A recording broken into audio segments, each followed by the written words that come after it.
Marmutse, Boker Tov, good morning. Thank you very much for that warm introduction. And I think on the program it has the other way around, so I was going to riff off of Ambassador Dr. Ron Adam's comments because we go way back. But I want to thank all of you from B'nai B'rith for inviting us here, the Diplomatic Corps, Rwandan, Israeli, and other colleagues from the international community.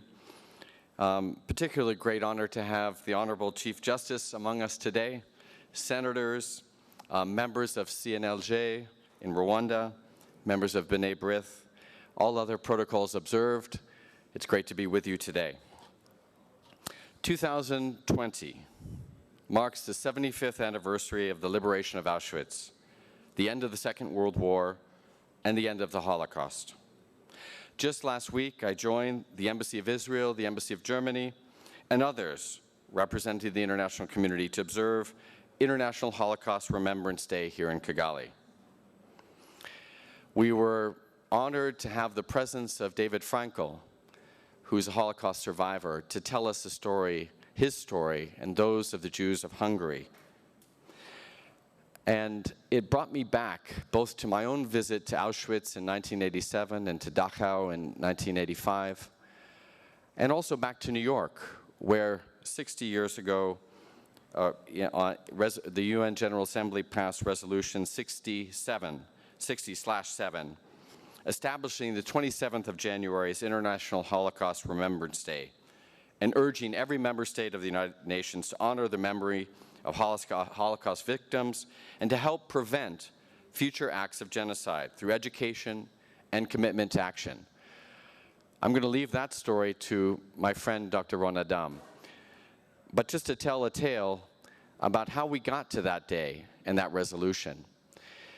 In the year 2004, I was at the United Nations working with actually a good friend, Amy Goldstein from B'nai B'rith, and others at the Israeli mission, including Tal Becker and many others.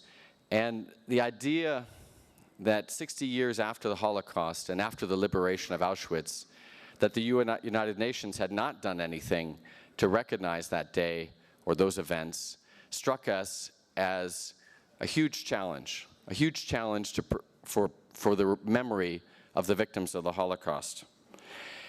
And yet, I want to tell this brief story, which will be a prelude perhaps to Dr. Ron's remarks, in saying that at the United Nations, it's often hard to fight something. But when you come together and build a consensus around something that is unimpeachable, it becomes easier. And the idea, I think, and it was either Ron's or it was Tal Becker's, that if we commemorated the liberation of the concentration camp, that would bring the world together. Because few, if any, although there were a few, but few or any could condemn that act. It was an act, the liberation by the then Soviet Army, the Red Army, that liberated Auschwitz. The American Army liberated other camps later in the year. But that first and pivotal moment of liberating Auschwitz on January 27th, 1945, was something that we thought deserved honoring. And it was a tremendous event. We had a special session of the United Nations, and many of you don't know that at the United Nations, only member states, or representatives of member states speak, ambassadors, excellencies, honorables. But average citizens, including citizens who are not so average, survivors of the Holocaust or other NGOs, rarely had that opportunity. But Elie Wiesel was the one civilian who spoke to the General Assembly on that day, commemorating the liberation of Auschwitz. I'm proud to have served with Ron and with the Israeli mission, the US mission, and many others from the international community who joined together to support that day. I don't have to remind anyone here that the United States has a strong relationship with Israel and a commitment to preventing future atrocities. The US has a special envoy for Holocaust issues, Ms. Cherie Daniels, who's a very good friend of mine, and who has spent a great part of her mission to create an infrastructure that ensures that future generations will remember the Holocaust in a historically accurate manner.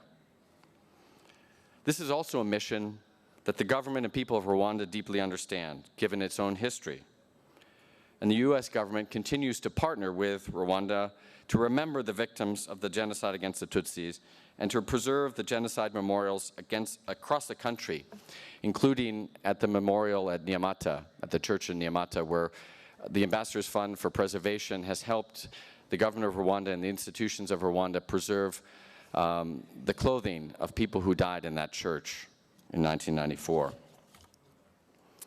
In another example of our commitment, the U.S. government has a special envoy to monitor and combat anti-Semitism, Mr. Ilan Carr, and you'll hear a video from him and hear from him virtually later in the conference today.